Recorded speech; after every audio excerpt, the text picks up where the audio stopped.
रमा डॉक्टरांसमोर बसली होती. तिची मान खालीच होती. काठोकाठ भरलेले डोळे रुमालाने पुसणेही जड जात होते. सारिकाने तिचा हात घट्ट धरून ठेवला होता. रमा, ही औषधे आणि ही क्रीम दिली. एक लक्षात ठेव, निदान 8 दिवस तरी तुझे पती तुझ्या जवळ येता कामा नयेत. रमाने डॉक्टरांकडे न पाहताच फक्त मान हलवली. लाजेने तिला समोर पाहवत नव्हते. सारिकाने तिच्या बहिणीने तिला उठवले. ताई चल. रमा जड पावलांनी बाहेर आली. चल जरा ज्यूस घेऊ म्हणत सारिका रमाला घेऊन हॉटेलमध्ये गेली. दोघींसाठी तिने ज्यूस मागवला. तरीही रमा काही तिच्याकडे पाहत नव्हती. ताई, तू का असं स्वतःला अपराधी समजतेस? चूक जिजाजींची आहे, तुझी नाही. त्यांना कळायला हवं तुझ्याशी कसं वागायचं ते. सारिका, जाऊ दे ना. मलाच लाज वाटते की मी नाही पुरी पडू शकत त्यांना. मूर्ख आहेस का तू? काहीही बोलते. एखाद्याच्या लिमिट्स नॉर्मल नसतील तर त्यात तू काय करणार? त्यांना पद्धत हवी. बायकोकडून सुखाची अपेक्षा करताना तिलाही सुख द्यायचं असतं. नुसतंच सुख ओरबडायचं नसतं. तुला त्यांना नकार नाही देता येत. काय सांगणार होती रमा सारिकाला? सारिका तिच्यापेक्षा 2 वर्षांनीच लहान होती, पण कणखर आणि स्वतःची मतं निर्भीडपणे मांडणारी होती. या उलट रमा शांत, बुजरी आणि कोणाला विरोध न करणारी, नोकरी न करता घरातच कुकिंग क्लासेस घेऊन घर मूल यांना बघायला तिला आवडायचं. सासू सासरे काही वर्ष त्यांच्याकडे राहिले. नंतर लहान दिराकडे मुक्काम हलवला. मग काय, तिच्या नवऱ्याला बरंच झालं. असंही तो पुरुषार्थ वगैरे बाबतीत अहमपणाने वागायचा.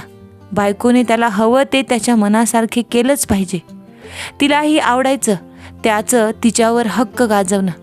पण त्याचा हक्क तिच्या मनावर आणि शरीरावर ओरखडे ओढू लागला. हळूहळू स्वतःच्या समाधानापुढे बायको म्हणजे केवळ शरीराची भूक भागवणारी मशीन समजू लागला तो. दारूच्या नशेत माणूस ताबा हरवतो मनाचा हे ती समजू शकत होती. पण दारू न प्यायलेला माणूसही इतका कसा वासनाधीन असू शकतो? तिच्या बहिणीला काय सांगणार होती ती की तुझ्या जिजाजींनी किती आणि कसं तिला ओरबाडलं? हक्काची बायको असली म्हणून काय ती फक्त सुख पुरवणारी मादी होती का? तेच तर तो समजत होता. अलीकडे त्याची मागणी वाढत होती. 40च्या आसपास होता म्हणजे तारुण्य होतच की. पण जोश येण्यासाठी तो गोळ्या घेतो हे तिच्या लक्षात आले होते. त्यामुळे तो जवळ येणार या भीतीने रमा धास्तावत असे. सासूबाई असत्या तर काही ना काही कारणाने एखादी रात्र त्यांच्या खोलीत शांत झोपता आलं असतं. पण तेही शक्य नव्हतं. ती थकलेली असल्यावरही त्याला त्याची गरज भागवायची असे. तिला इच्छा नसतानाही त्याचं नुसतंच ओरबाडून सुख घेणं तिला जिवारी लागत होतं. अखेर आदल्या दिवशी रात्री तिने त्याचा विरोध केला. त्याची शिक्षा तिला दिली त्याने. चालता येईना, मनही सैरभैर झालं. वेदनांचे कड जिरवत तिने सारिकाला बोलवले. तिच्या मांडीवर आणि मानेवर चावल्याच्या खुणा बघून तिने रमाला लगेच डॉक्टरांकडे नेले. कोणत्याही पतीने पत्नीशी असा व्यवहार करणे म्हणजे क्रूरता आहे. डॉक्टरांचं बरोबर होतं. रमाच लाज वाटत होती. तिचे शरीरावरचे ओरखाडे ती डॉक्टरांना दाखवू शकत नव्हती. पण मनाचे काय? ताई, तू 8 दिवस माझ्या घरी येणार आहेस. तुझ्या सासूबाईंना सांगू तुला बरं नाही. नाहीतर जिजाजी तुला बरं होऊ देतील की नाही त्यांच्याशी तू स्पष्ट बोलणार आहेस. तू माणूस आहेस. तुलाही मन आहे, भावना आहेत, हे कळू दे त्यांना. गप्प बसून आणि सहन करून प्रश्न सुटत नसतात, ते वाढतात. तुला जशी डॉक्टरांची गरज आहे तशीच त्यांनाही आहे. रमा शांतपणे सगळं ऐकत होती. आपल्या नवऱ्याच्या पुरुषार्थाला ओरखडा लागणार होता तिच्या एका विरोधाने. पण तिचेही ओरखडे त्याला दिसायलाच हवे होते. तिने मनाने ठरवलं काही दिवस बहिणीकडे राहायचं आणि नंतर नवऱ्याशी बोलायचं. तिला आता बोलणं गरजेचं होतं. नाहीतर आयुष्यभर हे ओरखाड्यांचं व्रण घेऊन जगणं म्हणजे मरण झालं असतं. रमाने डोळे स्वच्छ पुसले. तिचा एक एक अश्रू तिला जाब विचारणार होता का? सहन करतेस तू? तिने त्याची ही बाजू समजून घेण्याचे ठरवले आणि शरीरासोबत मनाच्या जखमांवर मलनपट्टी लावायची तयारी केली. दोघांच्याही, रमा आणि सारिका घरी आल्या तेव्हा मुले शाळेत असल्याने घरात शांतता होती. सारिकाने रमाला जेवायला वाढले आणि तिची बॅग भरली. रमाने सासूबाईंना फोन करून तिला बरे नाही असे सांगताच त्या घाबरल्या होत्या. दुसऱ्या दिवशी येते असं आश्वासन देऊन सासूबाईंनी तिला नेमकं काय झालंय हे खोदून विचारलं, पण त्यांच्याच मुलाचे प्रताप त्यांनाच सांगणं तिला लाजास्पद वाटलं. सासूबाईंना तर तिने समजावले होते, पण मुलांना सोडून जाण्याचे कारण तिच्या नवऱ्याला विनयला काय सांगणार होती याचा विचार करत ती सारिकांसोबत तिच्या घरी गेली. तिथूनच तिने सारिकालाच विनयला फोन करायला सांगितलं. विनयने तिला लगेच परत पाठव असे सांगताच सारिकाने ताई 8 दिवस येणार नाही, मुलांना तुम्ही सांभाळा असे सांगितले. त्यावर विनय उखडला होता. रमा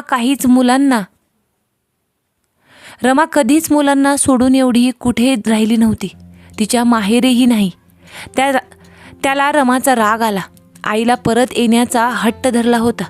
विनयला तिला आणायला जाणे अपमानास्पद वाटत असले तरी तिला कसे काय बरे वाटत नाही हे कळेना. त्या दिवशीचा त्याचा राग त्याला आठवला. त्याने रागाने तिच्या मानेवर चावले होते. रागाच्या भरात त्याने तिला किती वेदना झाल्या असतील याचा विचारही केला नव्हता. त्याला त्याच्या पुरुषार्थाचा खूप अभिमान होता. तो चांगली बिल्ड असणारा देखणा पुरुष आहे, ज्याच्याकडे स्त्रिया वळून वळून पाहतात याची जाणीव त्याला होती. रमा सुंदर आणि 2 दिवस त्याने आणि मुलांनी तिच्याशिवाय रमा दिसायला सुंदर आणि नाजूक होती, एकदम साधी.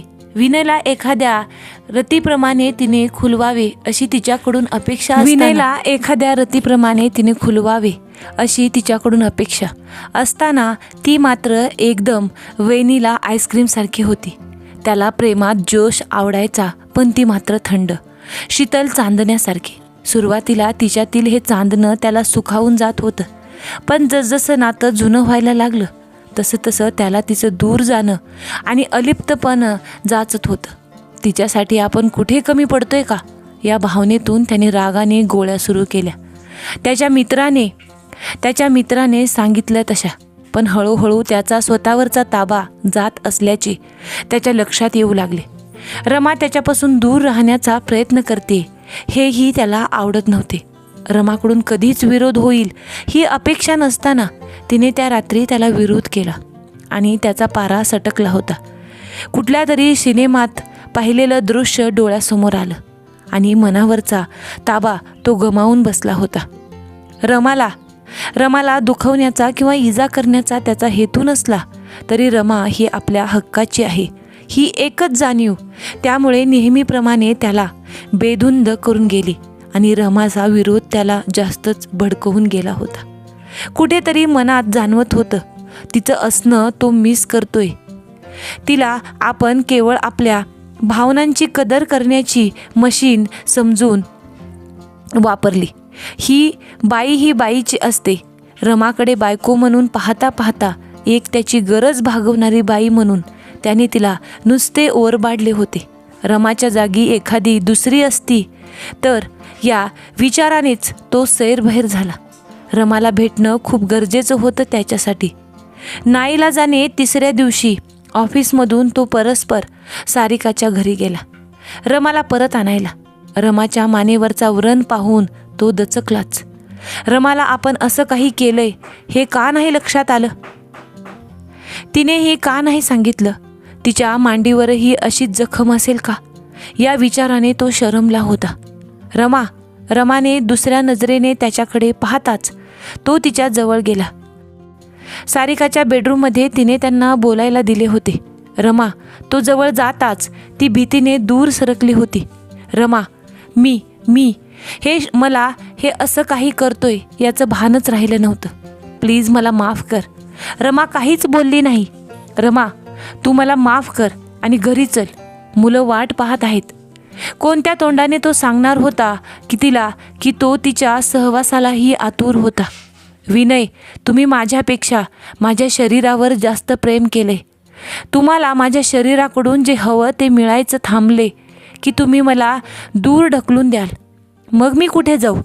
माझ्या शरीरावरचे हे ओरखडे तुम्हाला आज दिसतायत, पण तुम्ही जसे वागलात त्याने माझ्या मनावर उठलेल्या ओरखड्यांना कोणतं प्रेमाचं मलम लावाल? तुम्हाला चांगल्या डॉक्टरांची आणि समुपदेशकाची गरज आहे. केवळ सेक्स म्हणजेच संसार नसतो हे समजेपर्यंत कदाचित मी जगाचा निरोप घ्यायची वेळ येऊ नये. यासाठी मला तुमच्या डिमांड्स नाही पूर्ण करता येणार. तुम्ही माझ्यासोबत सुखी नसलात तर रमा, सॉरी, मी यापुढे तुझी काळजी घेईन. वाटल्यास आपण तू म्हणतेस तसं डॉक्टरांकडे जाऊ. खरं तर त्याची गरजही नाही जर तुम्ही स्वतःला बदललात तर. त्याने तिला मध्येच थांबवले होते. विनय, मी स्वतःला बदलणं म्हणजे तुम्ही जे करणार त्याला सहकार्य करणं असा जर तुमचा अर्थ असेल तर ते मला जमणार नाही. तुमच्या इच्छेचा मान राखेन मी, पण मला आता हे तुमचं ओरबाडून सुख मिळवणं नको आहे. मला खरंच त्रास होतो. रमाच्या डोळ्यातील पाणी पाहून विनय जरासा हलला होता, पण रमाने एकदम त्याला वाळीत टाकल्यासारखे बोलल्यावर तो मनात वैतागला होता.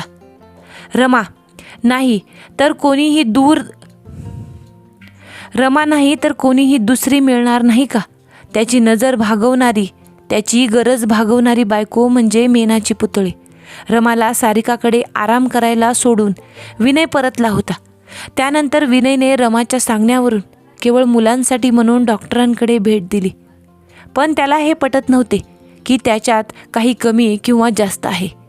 डॉक्टरांनी दोघांनाही समजवल्यावर रमा पुन्हा सासरी आली होती. पण त्यानंतर विनयने तिला तशा प्रकारे त्रास दिला नव्हता. कदाचित डॉक्टरांच्या औषधांचा परिणाम होता की त्याच्यात मानसिक बदल झाला की अजून काही. रमाच्या मनावरचे ओरखडे त्याला सुधारून गेले होते का? तुम्हाला ही कथा कशी वाटली ते कमेंटद्वारे सांगायला विसरू नका. तुम्ही व्हिडिओ शेवटपर्यंत पाहिलात त्याबद्दल तुमचे मनापासून आभार. असेच नवनवीन व्हिडिओ पाहण्यासाठी व्हिडिओला लाईक करा, शेअर करा आणि आपल्या चॅनलला नक्की सबस्क्राईब करा. भेटूयात एका नवीन विषयासोबत आणि नवीन कथेसोबत. तोपर्यंत धन्यवाद. तुमचा अभिप्राय तुम्ही कमेंटद्वारे सांगायला विसरू नका. धन्यवाद.